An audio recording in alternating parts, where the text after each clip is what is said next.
The most obsolete idea is go to school, get a job, work hard, save money, get out of debt, and invest for the long term in the stock market. See, why would you save money when they're printing trillions of dollars? The gap between the 1% and 99% is massive. You see, it's not just money. You have to step back and look at the bigger picture. So what do you do? In every one of us is a poor person.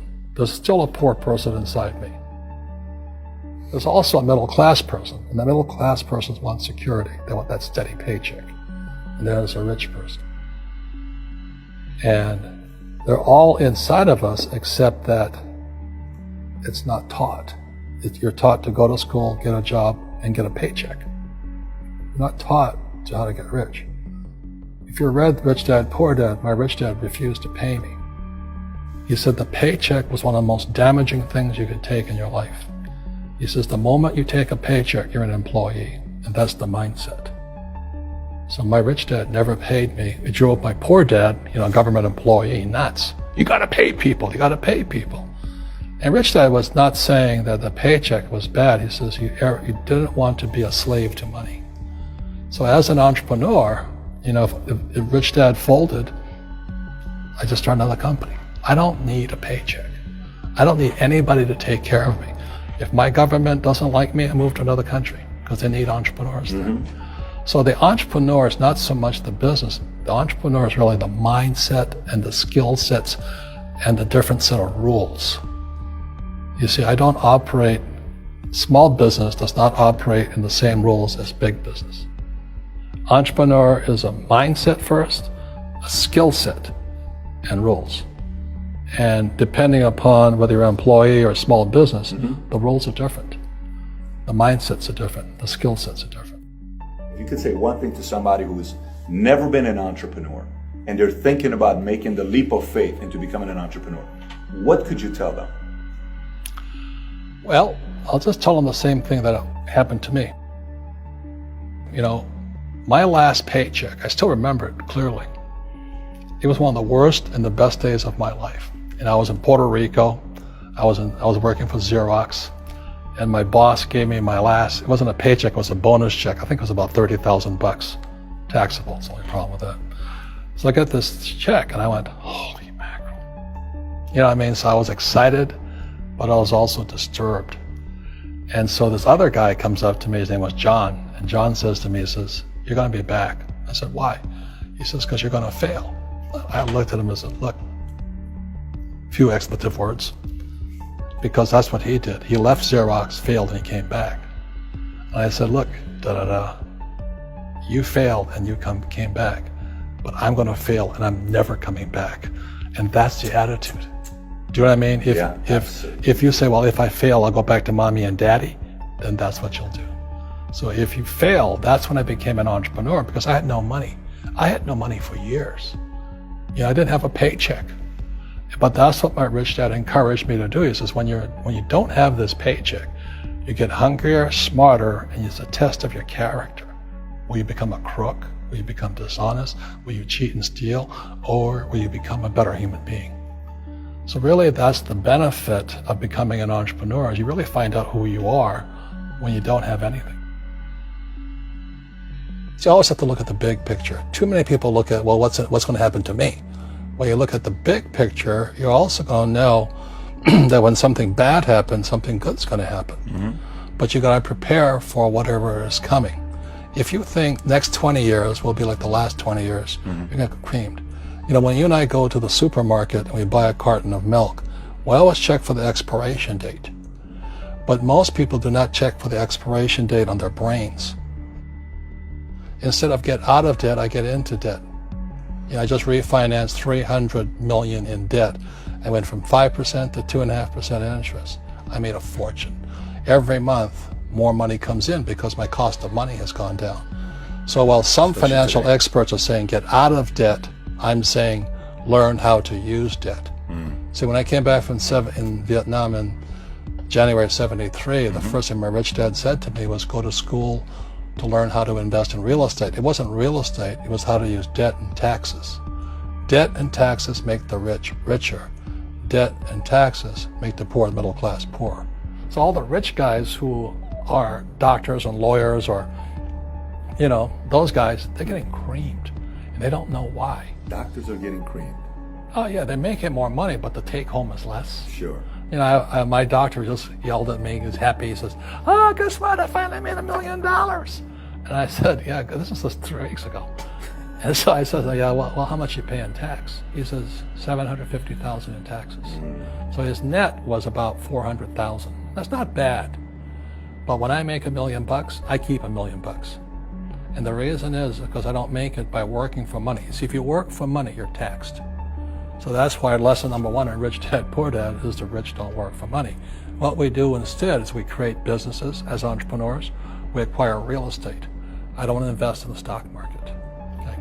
So the reason is because as entrepreneurs, I have more control over my income, how much I make, and how much I pay in taxes. And because I'm an entrepreneur as well as an investor in real estate, I pay 0 tax. So every time I make, let's say, $1 million as an entrepreneur, I immediately invested in real estate and have a 4-to-1 step up. So I put $1 million in real estate, I get $4 million from the bank. That's why I love banks. But the banks are screwing everybody else, terrible, but it's good for me. That's why you say when you print, it's good for you, but when you print, it's bad for people that work for money. Because when you print, savers get creamed and people who work for money get creamed. When they print, debtors get rich.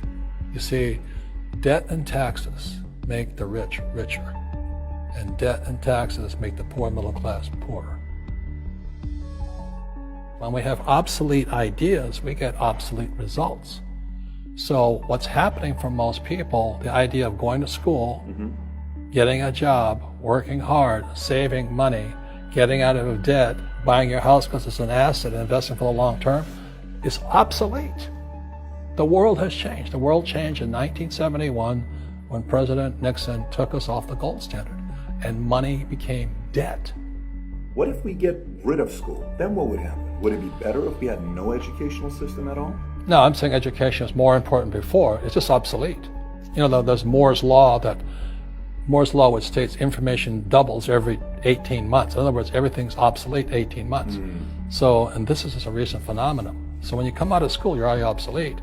And that's why I'm the old guy, I meet my friends who went to Harvard. Say, I went to Harvard. I said, yeah, that was how long, 50 years ago? Today, the banks are charging you interest to save money. In other words, the banks don't want your money because they printed too much of it. And that's why there's this bubbles in stocks and bubbles in real estate and all this. People are dumping the cash because, as I said in here, savers are losers and cash is trash. And yet people are, well, I want a high-paying job. Well, that's an obsolete idea. Get out of debt is an obsolete idea. You should learn how to get into debt, how to use debt to get rich, and they'll never teach you about taxes. The reason the 1% is way up here and the 99% are going this way is because when you print money, 2 things happen: inflation and taxes. It's going to crush you. And any entrepreneur thinks, I'm just going to make money, I'm going to start a business and make a lot of money, because like we talk about, they really have got to smell the roses, man. That's not what the real entrepreneurs are doing. Most entrepreneurs, there's 28 million small business owners in America. 24 million are what are one-person entrepreneurs. They're called non-employee entrepreneurs. So and that's what happens is when people don't really understand what an entrepreneur does. So most big people are self-employed, but they're not really entrepreneurs. The self-employed pay the highest taxes of all, and nobody tells them that. Yeah, it's also called the entrepreneurial spirit, but what we were actually talking about was there's no such thing as a bad economy. There's the external, you and I, we all have an external economy, but we also have an internal economy, and the willpower is to change our internal economy. So for me, I can see the good and I can see the bad. I don't really give a damn, because I'm going to be rich anyway. But a poor person with a poor personal economy, all they're going to see is a bad economy, because they don't know how to make money in any economy. And a middle class person, they have a middle class economy. What they want is a nice house and a steady paycheck and the job and the car. And so when you take their job away, to them, that's disaster. Well, since an entrepreneur doesn't have a job anyway, it's no big deal. So all I'm saying to people, and it's what Bucky Fuller taught me, is always two sides, you know what I mean? Unity is plural, at minimum two. So if you think the economy is bad, it's because your economy is bad. If you think that steady, employment is important, then you'll see an economy without jobs. Your economy versus the external economy. What you control versus what you can't control. I can control. Yeah, it's called an internal focus versus an external focus. So the real entrepreneur has an internal focus. That if they fall down, they say, "Oh, this is good, because I'm going to go up higher." The average person will fall down and say, "Oh, I'm going to take some Prozac," or somebody has a mistake. "Oh, the mistakes don't matter." Well, mistakes matter. It means you didn't know something. But a real entrepreneur, whether they fall down, they always can go up. They can stand back up and go higher. And no matter what happens to them, they get stronger and better and smarter and happier. But a person with a weak internal mindset is that they're so afraid of what happens, it generally happens. Like, people who are afraid of losing their jobs, they generally lose their jobs. You know what I mean? Yeah, So so everything comes through you. Yeah, so the entrepreneur first job is to control inside here, not outside there. The moment you take that paycheck, you're an employee. You've got to be stronger than that. It's about inside control.